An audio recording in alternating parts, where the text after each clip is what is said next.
What's going on, everybody, and welcome to another episode of Screen Time Continuum. I am Nick, and after much further ado and technical difficulties and StreamYard just driving us crazy, we are back. We are back to review another movie for you on this lovely Sunday evening, and we hope that you're having a great one out there or whenever you're listening to us. I am here with the gentleman, Mike. How you doing, man? I'm doing fantastic. How about you?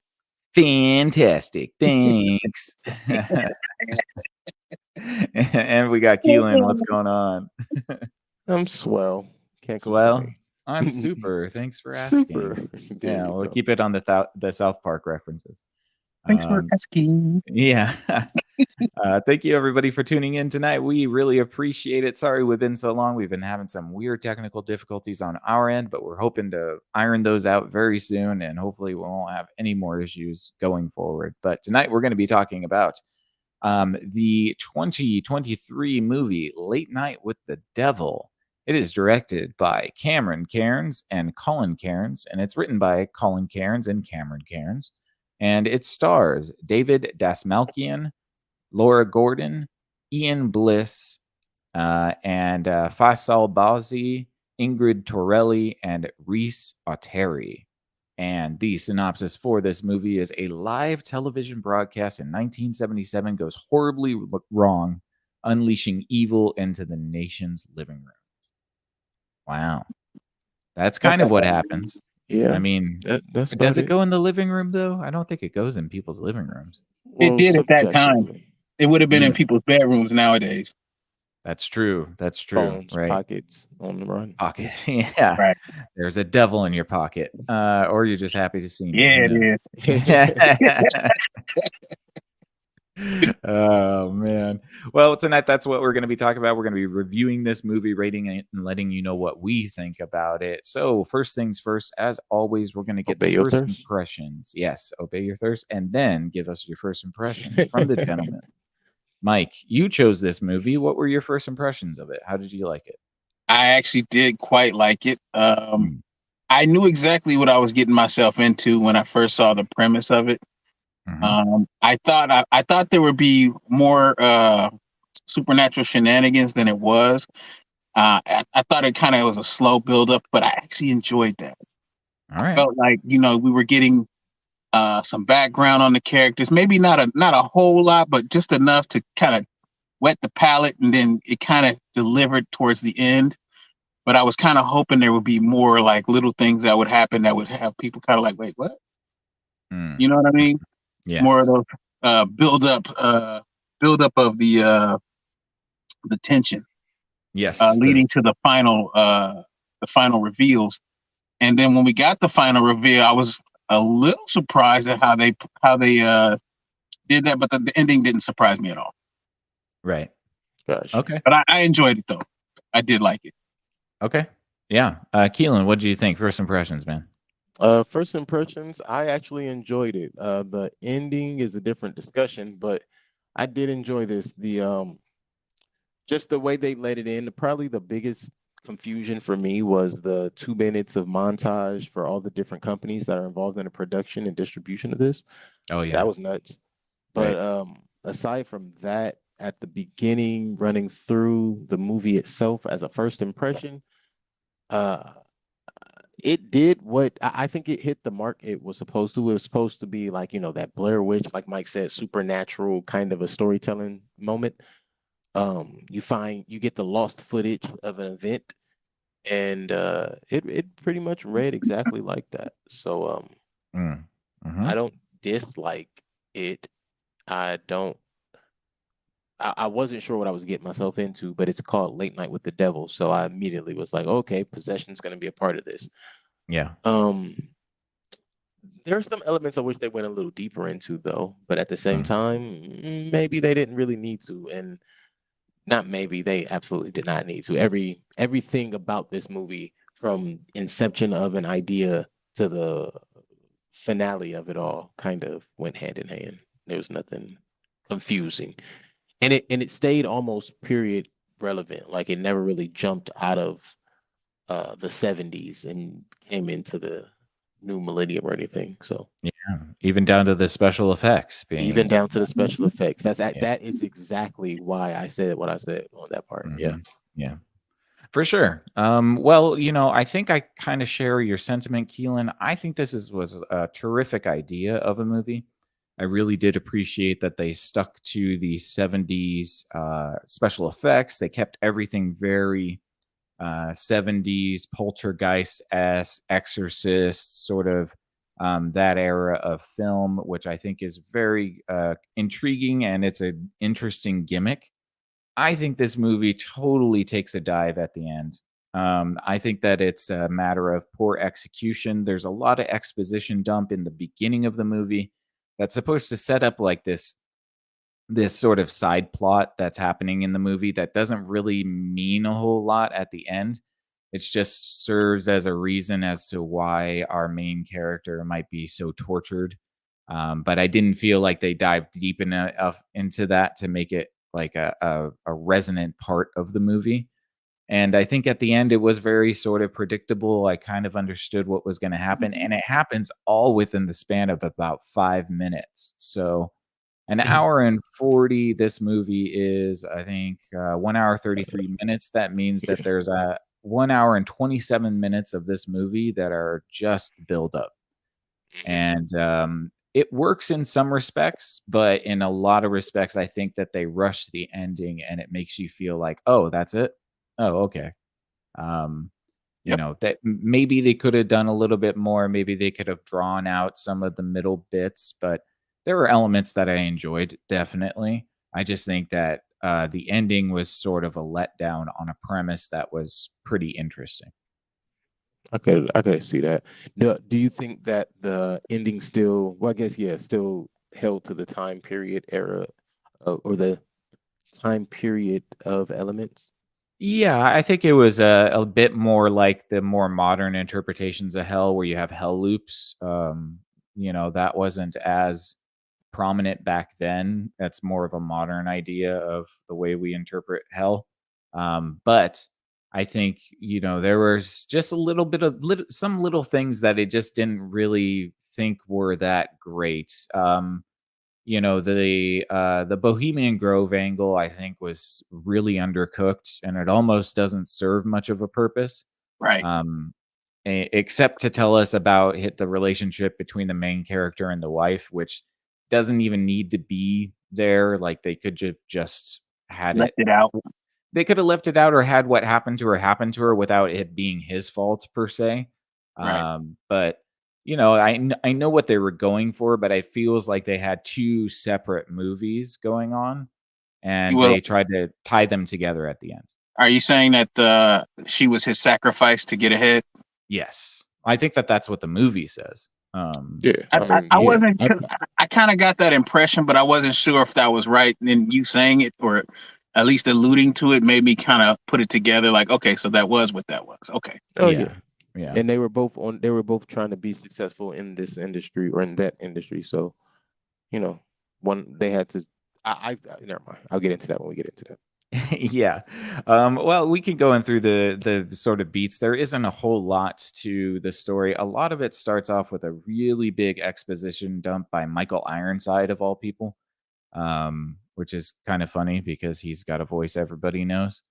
Um, but Sam Fisher from Splinter Cell, if Mhm. you guys remember, yeah. But the movie basically follows the rise and sort of fall of Jack Delroy, a late night host of TV a la Johnny Carson, all of the big greats, and it plays off a lot of those motifs. There's a guy who rises to fame and gets inducted into a secret ceremony in the woods that sort of heavily implies that he's a part of Bohemian Grove in California. And after this Although they meeting, shot this in Australia. yeah, right. But after the meeting he has at Bohemian Grove, he's given the opportunity to sign on with a big corporation and become their late night host. As with all late night hosts, though, there is a sort of a rise and a fall, and they become popular, and then they lose their popularity, and they start their numbers start to slip, and this is where we find Jack Delroy right now, is that his show is starting to get boring. He's not as big of a star as he once was, and he needs to pull out all the stops in order to get his ratings back. And what the movie sort of follows is one episode of his late night show where he decides to dip into the panic of the 1970s and start talking about and exhibiting the occult. And the first person that we And have this is all on, lost footage. yes, this is lost footage. Yes, it's supposed to be lost footage, but it's Really kind of quick. not lost footage at the end. So I don't know. Yeah, at the end it's not. But I want to touch on that part because to me that was an interesting lead in, like an interesting way to reel you in deep. Mhm. Because and you know, when we get to the end and I think back to that, it was almost a form of hypnotism, right? Because I think that's the implication. yeah, yeah. This show is off. This is like it's like we're watching it in real time, but we're watching lost footage of something that happened at a different time, right? Mhm. So they're talking about it, they're explaining, you know, his rise and all of that, and they give you this footage. This is the footage from that fatal night, and it's like, am I watching a documentary or is this a documentary? What is this? And you know, nowadays we're so into docu-series, that really made it, you know, a little more like, oh, am I watching something real? Which, of course, we know we're not because we're watching a movie, but it really brings you in a little deeper into the storyline. Yes, I agree. Yeah, it is. It's a good found footage is always a good sort of storytelling device. It's interesting. I was just watching a documentary on one of the first found footage movies. You guys know about Cannibal Holocaust in the Yes, 70s? I Yeah. swear I just heard about that like 2 weeks ago. I've watched 2 versions of it. Yeah, it's a very rough movie to watch. But yeah, it's one of the first found footage type movies, and you know, it sort of blazed the trail for that in the 1970s. But this is very much the same sort of feel. It's like you don't know where the lines between reality and show are, and I think that the late night setting sort of lends itself well to that also. So, the first person that Jack Delroy has on his program is the Christo, yes, the mentalist, the guy that speaks to the dead. The sort of what do they call that? Not Medium. clairvoyant, medium. There you go. Yes, Yeah. the medium. Christou. Yes, Christou. I had to find it written. I'm like, I got it written somewhere. Yeah. Played by Fazal Bazi, and yes, he goes through this sort of elaborate show of, you know, all of the tropes that we know about mediums and stuff. Like I'm thinking of a name that starts with a P, and you know, he's sort of fishing through the audience, and the first person that he goes up to is not hitting any of the marks. He keeps getting it wrong, so he dismisses that and then goes to another group. But he goes to a mother and a daughter, and then he sort of nails all of the things about one of their dead relatives. The son or of the. Uh-oh, did we lose? My bad, I accidentally hit mute. I was like, okay. I'm thinking to looked myself, down. oh no, we're losing the stream in midstream. Great. It was the mom and daughter. They were talking. The little brother or the mom's son had died. Yes. And what was so weird to me is like, okay, a kid passed. That's sad. Why'd this kid take his own life? Like what? Mm-hmm. Like Yeah. that made it a little weird. I think that was to create the atmosphere of darkness in the show itself as an overall theme. Right. Got you. Like That this is makes something. sense, yeah. This is morbid, and what more tragic can you? What bigger tragedy can you think of as Yeah. just something as a co-companion to the story that we're telling? Right. Yes. It's a fair point. Draw That's you in. Yeah, Huh? that's the leaping board for the darkness. You're absolutely right. Right. And it's funny and- because it made me think of all those mentalists we used to see on TV in the 90s. I Oh, forget yeah. the guy's name. He was really big in the late 90s. Yeah. He had his own own TV show. show. Yeah. I can't think of his name.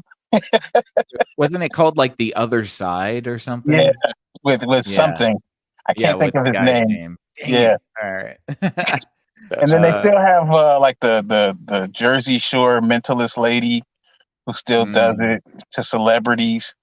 Oh wow. I think she's on Lifetime or TLC, one of them channels that still Jersey kind of Shore promotes that stuff. Mentalists. Yeah, hey, whatever makes them Was money, it they'll do it. David Edwards? man, I wish I Something. knew. I'm trying to medium TV shows Yeah. England. It was like Edwards, I think. Something Edwards. Yeah. I think. Most The memorable Mentalists. Tyler Henry. No, that definitely Okay. wasn't it. All right. I'm looking now because I need to know. Nick's looking up mediums from the 90s. Yes, I am. All right. Is it me or did like overall did you kind of get okay, you guys have both seen the movie that Jordan Peele did with the Us? space aliens. Oh, nope. Nope. Yeah. Right. You Oh, guys seen yeah. that, right? Nope. Yeah. Yeah, no, I Well, haven't seen it. There's a portion in that movie that this movie just kept making me think of. And there's a scene in that movie where the chimpanzee goes bananas and kills everybody on set Mm. and rips the lady's face off. It's based on true event. Yeah. It just kept making me think of that. Like, is this like a 3-ring circus movie? And somebody's just gonna get their face ripped off. Yes, I think You're it does. waiting for that big. Yeah, It made me think of that over and over. And I was wondering why. well, I think you know why at the end, right? Because you kind of get the macabre scene at the end, you know, and that yes, but I do think that the show kind of, or the movie kind of does a good job about creating a sense of foreboding and unease. There's like, and you know what it is? It's within the characters' interactions with each other, so you can tell how uncomfortable David Dasmalkian is. Or Dasmalkian is as Jack Delroy. Like you can see his desperation. He's desperate. Yeah. I was thinking the same thing. And then him and his sidekick, played by Reese Oteri, the sidekick named Gus McConnell, they have a very much like a Carson and McMahon or dynamic or whatever. So they're constantly joking and having that like stupid banter with each other, even though it's like there's something unsettling happening. Right. You know what? To be fair, I thought they both did a really good job acting in this movie. Yeah, I agree. I think he really pulled the part off. He really made me believe that he was a 70s talk show host and that their banter was real. And not Polka Dot Man. Right. Yeah. Yeah. Definitely not Polka Dot Man. Oh, and it is John Edwards. John Edwards, and the show is crossing over with John Edwards. Yeah. Oh God. Who have you lost? Yeah. Did you tell me? You told me, right. Who's here? I came to you to talk to somebody. Not for you I'm sensing a name that starts with a P. Oh no. You know, it's so funny. I could see a mentalist nowadays. And that's all I could think of. A mentalist nowadays wouldn't say, I'm sensing. They'd be like, it's giving. Yes. I'm getting vibes of yeah. Totally. I think South Park did an episode on John Edwards, right? Yeah. Yeah.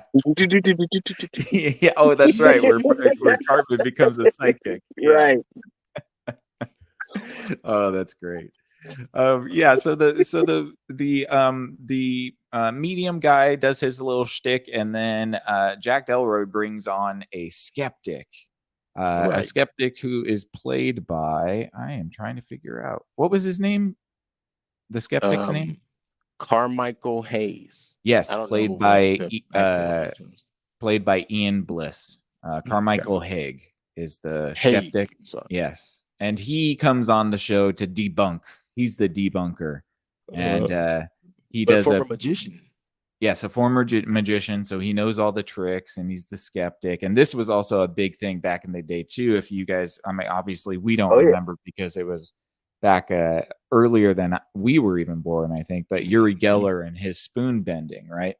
Yeah, when he was brought onto national television, they had a skeptic debunk him, and that basically ended his career because the skeptic told everybody how the spoons were bent, and Right. Which, even if I really know witchcraft in real life, the issue we have here is, do I reveal to you and the entire nation watching that I can do real life magic and then become a right, test subject? right, No. yeah, fair enough, yeah. So the skeptic comes on and he's debunking the medium, and the medium is getting really defensive about it, and then he starts having a really bad headache. Yeah. Really Well, and bad. remember, right before before that got really bad, he didn't want to go back on and talk to or be there with this skeptic. He didn't care anything about the skeptic. He got a Right. bad vibe during the last reading that went kind of cold, so to speak. But Yes. we'll get to that in a moment too. Yes, because he was picking up a name Minnie. Yeah. And nobody was claiming the name, and A so married man with a marriage band on. yes, and nobody was accepting the call, so he started to get a psychic backup Right. sort of thing going on. And as well as he said from the beginning that there's a very strong energy there. I like a lot of the buildup, as you were saying a minute ago, how long, even though it's a long drawn out buildup, it's like every single thing that was said, almost every single moment that got a beat or even a singular line, it kind of builds into something later. Right. Yeah. I mean, this movie ties itself up, but I mean, it doesn't need a lot to tie itself up because, again, No, it not a doesn't. lot happens. Yeah. So the skeptic is able to dispatch and sort of dismiss the medium, and that's when they decide they are going to bring on somebody else to test the occult, and they're going to keep the skeptic on, right? Right. Well, the skeptic is also offering $500,000 or even $250,000 at some point, but $500,000, $1 million, it changes a bunch of times, to anyone who can prove their mystical or ethereal nature to be real.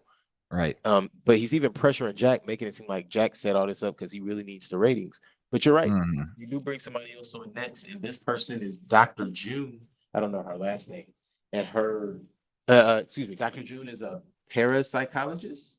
Yes, working at the Stanford Research Institute, which is a nice bit of lore, because the Stanford Research Institute was in charge of the psychic spy program back in the 1950s and 60s. Oh, Minister of Goats. Yep, pretty much. That's yeah. crazy. Yeah. Well, and a bunch of other terrible things. And a bunch of other terrible things. Yeah. True. But yeah, they bring in Dr. June and her subject, aka, or her subject is somehow known to her as her family member, Lily. And Lily is the survivor. Now this is where for me I was like, oh shit, here we go. It was like, you know how you climbing up the roller coaster, it's like click, click, click, click, click, click, click, click, click, click, click, click, click, click, click, click. When they get to the point of who Lily is and where Lily comes from, and then they tell that story, that's when you get to the peak and everything. You start looking down like, oh damn, how high did we get? At least that's how I saw it. So we find out that Lily is the surviving child of a cult to Abraxas, which is a demon of sorts. Yes. And a pagan demon, it seemed like, more than, like and a cleaning product. I think that's Ajax. Yeah. No, Fallout. Oh, Fallout. Interesting. That's a cleaning product in Fallout? Yeah, it's one of the cleaning products you can find. There might be a connection there, Mike, that you might have just brung up. Maybe. Yeah, something maybe. we need to look into about Fallout, huh?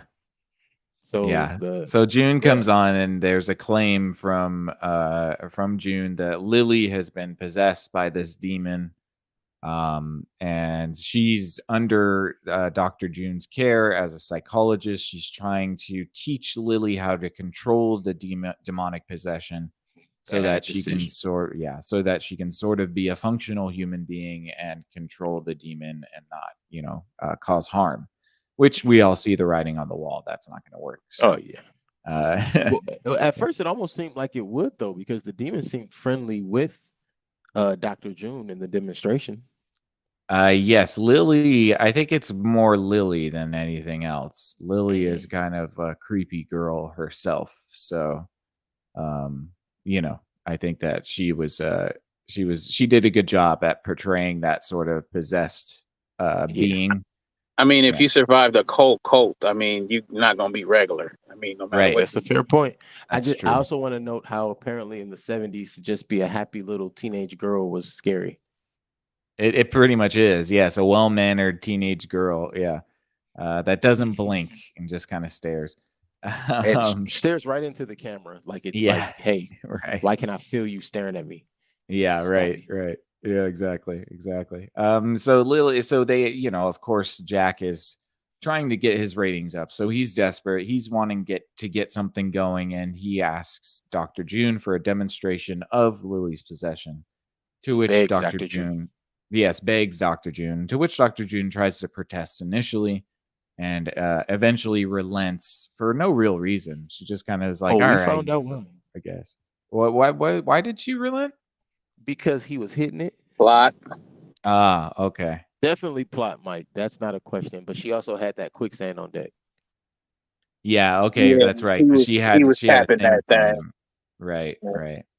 Okay. And we Yeah, only so found that out through the demon whose name I can't. Mr. Wriggles is what the Lily calls her demon. right, right. Oh Mr. wait, let's Wriggles. also touch on the fact that, not to cut you off, I know I did that just now, but It's all right. June believes that we all have a little demon inside of us. Excuse me, Miss June. I don't agree. Speak for All right. yourself. Yeah, exactly. Not today, Satan. Yeah. Man, Yeah, so they asked for a demonstration to speak to Mr. Wriggles because why not? Because it's always good when you name your demon something cutesy, right? because why Um, not? because why not? Let's just have a conversation with a demon because, of course, we need to get those ratings up, and nothing gets the ratings like a good old fashioned exorcism. Man, right And on camera. And right on let's all camera. remember, I look at these things the same way I look at dogs. My dog doesn't bite. Does it have teeth? Well, Yeah, all right. can Some it dog, can? right? Look, do I play with dogs? Yes. Do I play with dogs if I don't know the person who owns them? No. No, definitely not. Yeah, this all goes very creepily, but it's a there's like plausible deniability there because we have the skeptic who is telling us that what happens is Dr. Judy takes Lily into sort of like a hypnotic state, and that's when the demon comes out and they have a conversation. And the demon seems solely interested in Jack and Hmm. his dynamics and what he's done in his life and his relationship with June, but also his relationship with his past wife and what he might have done in his past to get to the place that he's in right now. Right. And you know what? You just made me remember we skipped something. What's that? Now, as much as the demon is interested in Jack, and we find out a lot from this demon about Jack, two things we skipped really quick. Number one, um, the connection between Christu bringing up Minnie, who happens to be the nickname for Jack's wife. Mm-hmm. So that correlation was that energy he was getting and couldn't connect somehow was meant for Mm-hmm. Jack to respond to. And Yes. then Dr. June, as and Christu passes away on his way to the hospital because he literally was spewing up his entire guts and as black goo from hell. Yes, that's right. Yes, Um, that did happen as well. Yes. that definitely happened. Uh, But so then, yeah. but then also, uh, Dr. June had already told Jack that Lily had been acting very weird lately, and in her Hmm. acting weird, she was asking about Jack. And Hmm. hello, Jack, hello. You already know you on the other side of that. So how could you not? As soon as she said that, if I'm Jack and I know I've been playing around with those forces, yeah, let's not do that until the whole world was going on. So how about that? Right. Right. Yeah. Well, of course, he has this sort of flippant attitude about all of this stuff because, again, he's all about just getting his TV show to last another year. Um, so they do the sort of communication with Mr. Wriggles. Dr. June brings Lily into a trance-like state. They have a conversation with Mr. Wriggles. Mr. Wriggles is very interested in Jack. And there's a little bit of display of the contortion of Lily's face. There's some cuts that appear out of nowhere. She gets sort of like the Linda Blair from Exorcist sort of look. But everything could be a trick or a sleight of hand, and that's what the skeptic thinks. So once this is done, the skeptic says, "Hogwash, I say. This is I all think he really just." says that, doesn't he? Oh, I don't know. Maybe that would be funny if he did. But he says, "Yeah, this is all bullshit. It's not real. I know what you guys did, and I can prove to you that I know what you did." So he sits down with the sidekick named blah, blah, blah, blah, Gus McConnell. Yeah. Yeah, he's Oh, and Gus has also yeah. been threatened by Leo, the producer of the show, who really doesn't care about anybody in this thing. But he's basically threatened by Leo, which made me think back again, just kind of reflecting back on things that are in the midst of the show. Mhm. The way he was treating Gus was like Gus had no choice but to be there, but Jack actually had a choice. It was almost like Gus was. I'm not going to use that word. Gus had no choice but to be there, like a not an at-will worker, but like someone who's stuck under contract. Yeah, because all he is the sidekick. He doesn't get a say in the in the show or anything like that. He's That's a just the fair guy point. that's supposed to laugh at Jack's jokes and be like, "Ha ha ha, you know it." Right. Like Exactly. that's his role as the character. But the skeptic Carmichael decides that he's going to demonstrate how this was all done, how we were able to get Lily to look like a demon and act like a demon. And his claim is that it's hypnosis. So he takes Gus and sits him down. And I think this is probably one of the best scenes of the movie. And sits him down and puts him under a hypnotic trance. And what the movie does, which I think is cool, is it sticks with the perspective of Gus and not what's really happening. So you see this. They have a sit down, and Carmichael asks Gus what his biggest fears are, and Gus talks about worms and how he hates worms. And then he says, then Carmichael says to Gus, "Oh, you looks like you got a nick on your neck there." Gus is like, "Oh yeah, I cut myself shaving," and then he touches it, and he's like, "What is this?" And he starts to pull a long worm out of his neck, and he starts to freak out. And at this point, I'm like, "Okay, what's going on here?" And then he's like, "I'm getting really hot. I guess, they're inside me. They're inside me." And he takes his stomach and he just rips it open and starts pulling worms out of his stomach, which I thought was pretty gruesome and cool.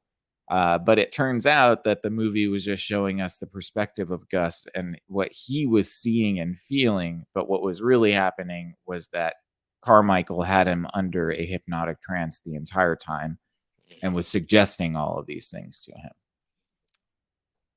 So I thought that was pretty good. Yeah, that was really good. I'm just looking back over my notes, like, man, let's talk about that. But just little things like notes of Mr. Wriggles being in and out of the studio, whether they Yeah. realize it or not.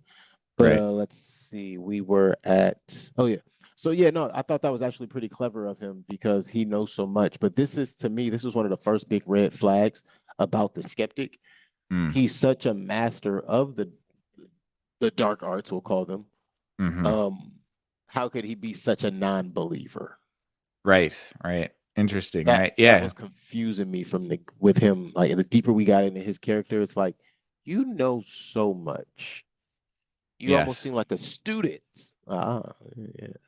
Yeah. And so the skeptics hypothesis after this demonstration is that what happened when we were seeing Lily is that the entire audience was being hypnotized, and we saw what they wanted us to see, or what Dr. June wanted us to see. Yeah. To which I think Lily and I think Jack also say, well, we can run the tape back and see whether the people were actually being hypnotized or not. And that's when we see that, in fact, there was no hypnosis when Lily was concerned. And we see a little bit of a flash of something, and Jack makes the guy rewind the tape. And of course, because this is the 1970s, it takes a very long time to turn back the tape, and there's a lot of grain and a lot of fuzz, and that adds And to they have some of to, the tension yeah. as I like well. how they were able to rewind and go bit by bit at a point. Yes, right. And what you see in this flash is that there's a figure standing next to Jack, and it is the this ghostly specter of his deceased wife. Hand on the shoulder. Yep. So there's an indication that he is being haunted by his wife, and maybe that she has been haunting him for a while now, and perhaps that's why Lily and the demon are sort of taking a notice to him, because he has been marked and damned, and they know that. Well, and again, he's involved himself and ingratiated himself into the darkness of the surrounding environment. He's become a member of supposed cults and occult, excuse me. And so, of course, he's not just a member; he's been watched the whole time. Yeah. Through the entire thing, we keep seeing this person because it's Halloween night, so you have a bunch of people in costume. We keep Right. seeing this person in a skeleton costume, which to me they kept jumping, they kept standing out, and we Yeah. find out just a little bit later that that was him being under surveillance through the entire show. Right. But Through yeah, the Bohemian cult. Yes. yeah. Let's not forget Lily also made herself sound like Minnie during the encounter with Mr. Wriggles. Right. And it made Yeah. me start wondering, what wouldn't he do for fame? What Well, would it's he not do for fame? right, and I think that that's what the movie sort of wants you to question, and the connection to the Bohemian Grove really only serves as a explanation as to how he might be able to sacrifice the life of his wife in order to become famous. Right. Because the lore surrounding Bohemian Grove is that there are elite people who go to worship a owl statue in the redwood forest, and there might be mock sacrifices happening.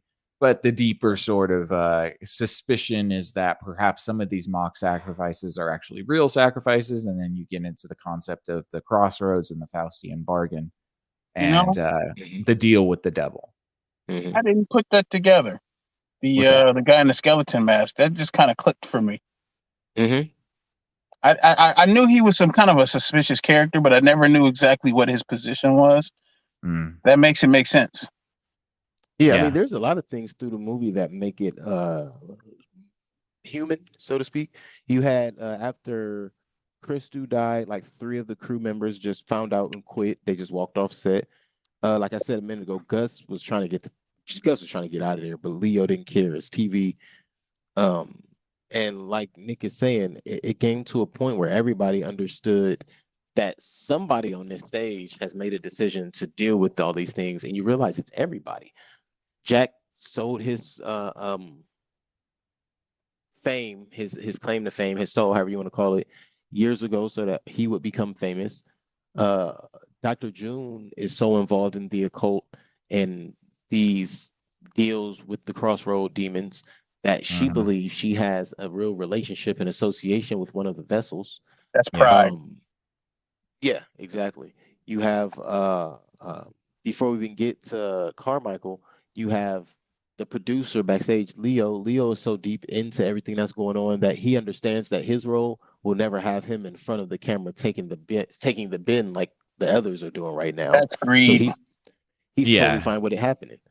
You have the naivete of Gus, who he's 1,000% against it, but he won't leave. Yeah. And then when you get to Carmichael, and of course you have the audience who's just oblivious and think it's just entertainment. They're just going along with it, and they all end up not making it too, right? But then you No, have I think they Carmichael. survived. It wasn't a bloodbath. I think the only people who died were the ones who were on stage. I remember Maybe. it being a silent studio at the very end of this. Yeah, everybody ran out. Oh, they I ran think out. that's Okay, maybe I I don't think remember that that's part. what they implied. Yeah. But then you have Carmichael, and Carmichael is not only a student. I think Carmichael got so deep and never got what he was looking for that he became kind of a whistleblower of sorts. And then we saw at the end he kind of got his opportunity, what he thought was his opportunity, and he immediately bent the knee and began to beg for allegiance and servitude. Yes. Yeah. Because he is a dark magician. So when Lily has her freak out, what triggered that? I totally forget. What Was there triggered what? something that, like, when the Lily finally has the meltdown and reveals her true form? Oh yeah, so I think thank you for bringing that up because I think Mm, what actually happened there, what triggered her snapping. mhm, Remember, June didn't want them to play back their part. June was ready to leave. right. Yes. And I think Mr. Wriggles knew something that Lily didn't. And it could be something along the lines of the entity can't or should or the host can't have proof that this is really happening. Right. And I think that broke her brain when they played back the little part. He has them play it back ever so slowly that right as they're getting to the end of understanding that and his wife really being there, Lily's brain can only handle so much. Mm, So I think mhm. it was like a sign of like an overload. And again, they're still using the type of graphics they would have used back then in the 70s. So you Yes. couldn't have like this wriggle worm type situation where they dive into the brain or something like they would have typically done with CG and stuff. Right. So you just kind of get her face splitting in half, Yeah, like, quite literally splitting in half. quite Yeah. literally. And it's Yeah. what comes out of her is a beam of energy, which would be so it would basically have turned her into a portal because this thing can't come across. Yes, yes. And yeah, there is so there's like sort of an Ark of the Covenant thing that happens when she Interesting splits in paraphrase. half. What's that? No, Interesting I mean, paraphrase. well, if you remember Indiana Jones and the I do. Raiders of the Lost Ark, that's kind of what Face happens, melt. right? Yeah, face melt and beam of light that just obliterates everybody. So the demon has shown its true form, and all of a sudden, people are just getting got. First, I think it's the skeptic, right? He's the Mhm. one that goes down first. No, No. No, I the think first Oh, one that what goes the down, I think was Gus, wasn't it? no, oh, it was wait. huh? I thought it was the what was her name? Margaret? June? June. June, yeah. Nah, Oh somebody yeah, dies first, and then she gets up, and then he uses the necklace around her neck to choke her. I Okay. think it is It Then Gus. starts maybe it taking was Yeah, her Gus. first, and then Gus runs over there to save her, and then she just pops Gus's neck with one hand. yeah, Right. Mhm. yeah. And Twists then his it's neck the doctor. backwards. Yep. Yeah. Then it's the doctor. Then it's the skeptic, Carmichael. And Yes. then we think it's all over, and that's when we go into the explanation of sorts in Jack's mind when he's kind of walking through his decisions to get to this step. And I Yes, thought that and was actually pretty cool too. But just yeah. at this point, you're kind of figuring, you're confused. Well, not confused, but at this point, you're wondering, oh wow, that's what we're doing. Yes, and I think that that's kind of where I get to the point where I'm like, "Oh, yeah, I wish you could have, like, kinda made this more of a climactic thing," because it all happened so quickly that you're like, "Wait, what?" Mhm. Um, and yeah, so after everybody's dying and being killed by the demon, we have Jack, and he's sort of cowering in the background, and then he gets put in the, like, weird trance where he starts walking through, different scenes in his life. We see Well, that well, oh, yeah. he walks off stage, and Leo is Mhm. holding the door for him, and he looks back at Lily, whose head split open, and she's still spewing energy, and it's looking at him, Yeah. and lets him walk off. And that's I knew immediately, like, huh, that's not what you think is happening. No, of course not. And what we find out is happening is that he's probably already dead, and he's going through some sort of hellish torture that makes him revisit his life and the decisions that he's made to get him to this place. And we find out that he did indeed sacrifice the health of his wife in order to become a famous man. Mhm. And that is his that is his reason for being punished and eternally punished forever, I would assume. Right. And in order to, make it right for her, he has to take the dagger and put it into her. And then we find out that's not what he's really doing. He's in a trance of sort. And Mhm. what he's now doing is closing the portal by taking Lily out with the Yes. dagger. And it Yes. had to be done with the dagger. When he first had the dagger after the first demonstration, and he still had the dagger, and they was like, "Hey, you got the dagger," and he puts it down on the table right between him and Lily. I knew Yeah. immediately at some point he was gonna have to use it on her. Yeah, Chekhov's gun. If you show a gun in the first act, it needs to be fired use it in for the the third. third. Yeah. Yep. Yeah. So, yeah. And then, wait, does it end with him being alive or dead? I can't remember. I It's been a believe few we days, end with so- him alive, and we hear Okay. sirens approaching. Because I think that Right. was the whole thing. Was he ended up going to prison? Right. Because everybody thinks that he was the one that killed people. Yeah, they Well, think he I was mean, he a psycho technically murderer. did kill Lily. So, Lily. yeah. And his wife. And And his everybody wife. else by making the deal with the demon. Right. Yeah. And everybody else by bringing a demon on his show just to increase his ratings. Right? All he had to do was say no. Yeah. Yeah. There was a that's true. scene too that I thought was funny where I just thought about it. One kind of funny slapstick kind of a moment where the boom mic is at the top of the screen and then they kind of lift it right out of the frame. Oh yeah, Hilarious. the classic, the classic dropping of the boom mic. Yeah. All right. Well, anything else? That's pretty much the end of the movie, guys. I mean, Yeah, I mean, like I said, well, I'll give that to my final statements. But yeah, Yeah. let's see. The chair floated. So there was a lot of mystical elements that were added for those who haven't seen this movie and want to go look at it. I liked all of the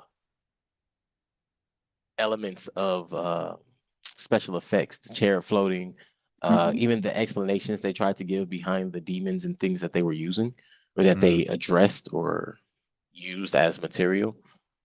I wish we got a little more on June and Jack's relationship, but that could just be my perverted 2024 mind. Yeah. I kind of wish that we had more with Lily. Like, honestly, if I'm being honest, we could have gotten rid of the medium entirely. I don't think so. No? I think it's a tone setter. Right. I suppose. He I was think like it could the have set the thermometer. tone. I think you Excuse could me, have not had if you had sat down with Lily and June and the skeptic, there could have been a longer conversation about, like proving or disproving the fact that she's actually, inhabited by a demon. I think that Right. Lily kind of comes onto the scene a little bit later, which is interesting. I don't think she comes into the movie until like the 30 or 40-minute mark. I don't think two guests, because remember they were supposed to have a fourth guest and they surpassed. I don't think A two musical guests would have guest. gotten the point across. Right. Mhm. Yeah, as they usually end with a musical guest. I don't think two guests would have gotten the point across of it being a late night show.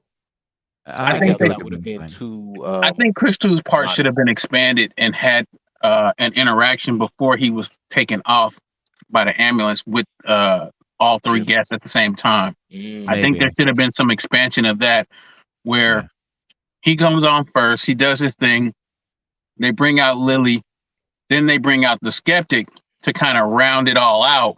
And by that time, he's been sitting there fidgeting, getting irritated, agitated, and with the headache. It would have made all that kind of make more sense. Right. That he's getting some kind of psychic connection with her. Yeah. But they have to have him first and then her and then Carmichael. And then he comes in with all his bravado and his shenanigans and kind of rounds it all out. So by the time Chris2 actually starts throwing up, you kind of seen a visible change come over him over a certain amount of time. You could have brought in more supernatural elements that I was talking about earlier. I thought it should have had more. Me too. Leading up to what happened with her. Yeah, agreed. And I think that would have kind of rounded that out a bit better. And then when he kind of disproved everything, Chris2 could have had his moment where he throws up and then kind of gets taken off to an ambulance and, they kind of have a commercial break and then they hear about him dying and all that. They could, expand on all that. They should have gone with the Spanish flea music, just have him like pass out and it's like, I agree. I think that there could have been additions a little bit more of, because again, there was about, I'd say a good 10 minutes at the beginning of exposition dump. And I think you could have trimmed maybe a couple minutes off of all of that exposition and just had it sort of implied along the way. Because it really seems heavy on like the explaining at the first 5 to 10 minutes of the movie. And maybe some of that supernatural stuff that you add to it could have given more explanation. So like, maybe the demon knows about the owl. Like you didn't have to tell us about Bohemian Grove if you had the demon reference the fact that he made a sacrifice or something like that. Like that, you know, he was a part of some weird cult that was going Well, I on. think Well, they the were trying to demon does hide the make a fact that reference to that, like, you know who I am. We've met right. before. But I think Yes. that Yes. before that, they're trying to make it seem like this is just a random occurrence, and they're not Mhm. trying to place Jack as the reason for all of this happening, which he is. Right. Yeah. Fair enough. Fair enough. Okay. Final thoughts and ratings. Where are we at? Well, for me, like I was saying earlier, I liked it. It gave me a bit of a tilt-a-whirl whoop-de-woo that made you, Mm. yeah, you know. But Yeah. at the same time, it delivered on exactly what it said it would. And when it comes to these kind of movies, I mean, maybe it's because there's not as many of these movies as it used to be. You have to pay for special apps or do a free trial and watch 50 movies in 7 days. Um, this is an independent film that, in my opinion, landed in the right place. I would like to see something like this get a little more distribution, not because of the content type, but simply because this is honest art. This is somebody actually trying to do something unique and different. And Mm. because of that, I am gonna have to break my emotional clause and give this probably an 8 because it's gonna get points just on being an indie film that actually gave you everything that it said it was, and maybe a little more stylistically because we watch a lot of different movies, and we always watch something that could be like, oh, they said this was supposed to be 1954. No, I'm not talking about Fallout right now. Fallout is an exception, but for the most part, most of the time they try to get to an era. They don't really give you much from that era. They give you the creator's thought of what that era could have been instead of doing a little bit of fucking research. Um, with that being the case, I think I want to give this about an 8.75 maybe, but again, it gets more points just on being an indie film that hit its mark because I know this didn't have $100 million budget, and it did $100 million budget worth of storytelling. Mm. Okay. Mike, what do you think, man? I'm agree with Keelan. I Yeah. actually really like this movie though. Mm. I probably liked it more than the three of you. I mean the two of you. Oh, hey. Hey, who are you talking about? I see what you're saying. Sounds Yeah. like Well, you you got an know, extra person. Yeah. the other guest that you can't see that's here with us. Right. I liked it better than him too. Not playing with you. But no, I actually really liked it. I thought the acting was fantastic. I thought the special effects were on point, like you said. It really fit the time period the way they did it. I like I actually like the story. It was kind of like I said, it was kind of predictable at the end. I kind of knew where this was going because I'm a horror fan enthusiast, so I kind of always know where it's going or how it's kind of gonna end. I don't always know the exact details, but I can see from the build up kind of what it's gonna, kind of lead to usually. When I get a surprise on something like that, then, I find it even more pleasant. But overall, I'm with Keelan on the rating. I gave it about an 8. I thought it was pretty good. As far as horror movies go, this is probably one of the better ones we've seen in a long time. I think it's probably better than every Marvel movie that came out last year. Oh, for sure. Marvel dropped a movie last year? When we're talking about budgets, Oh, yeah. I think it's better than almost everything that came out last year. And I'm looking forward to seeing them do something else. Oh, yeah. Well, I don't know if there'll be a sequel, but we'll see. Hopefully not a sequel, but yeah. No, not right. I mean, you know what? To be fair, if you can turn the a series like The Conjuring into a bunch of series and sequels, you can do that with this. Because you could do a 90s talk show next. Well, you don't even have. It doesn't even have to be a talk show. You could just use the same demons concept and just expand on the cult. Right. Yeah, that's because apparently they got footage of the cult. You could just go with what happened that night, and there's your next movie. That's in part 2 right there. Yeah. I suppose, yeah, you probably could. All right. Well, yeah, that's cool, guys. I didn't like it as much as you guys, but I definitely thought it was a serviceable movie. I enjoyed that they kept everything within the sort of tech and aesthetic of the 70s. I thought that was very well done. I like Mr. Dalmalkian. I think he's a good actor. He's not necessarily like a leading man most of the time, but I think he did a pretty darn good job with this one. I think that the brevity of the film is right. It's good. I don't think that it like there were moments where I thought maybe it could have dragged a little bit, but I think uh it stepped on the gas when it needed to, which I think is good. Um, I don't know if I could give it an 8 if I'm being honest. I don't think that the story was as impactful as I think it could have been. I really would have appreciated more supernatural elements. But I thought it was a fun ride. I thought it was interesting. I didn't like the ending all that much. I just felt like it was it's kind of like, okay, yeah, we know what we know. Okay. Yeah, we get it. And that's okay. You know, like not everything has to be perfect, but at this point I'm feeling like for me this is like a 6. I think that it's a good movie. I think that it's pretty serviceable. I don't necessarily love the ending. But it's definitely not a bad film. It's not bad at all. I just think that story-wise, there could have been a little bit more for me to want to bump it up that high. So a 6 for me. But I think that brings it down to a 7.6 or something like that. Something like that. Still pretty good. Not bad. Not bad at all. It's a serviceable flick. Definitely. Agreed. Yeah. Agreed. Which is refreshing because we've definitely seen a lot of bad movies. So. A lot of turds. Yeah. A lot of turds. All right. Well, you know, maybe it's also about where we're getting some of these films from because some of those platforms are old and worn out by now. Yeah. Fair enough. Well, anything else, you guys? You got anything else you want to add before we wrap this up? I am absolutely down to watch something else from these movie houses, these indie flicks, but ones that are this good are so far and in between. Yeah, I'm not sure.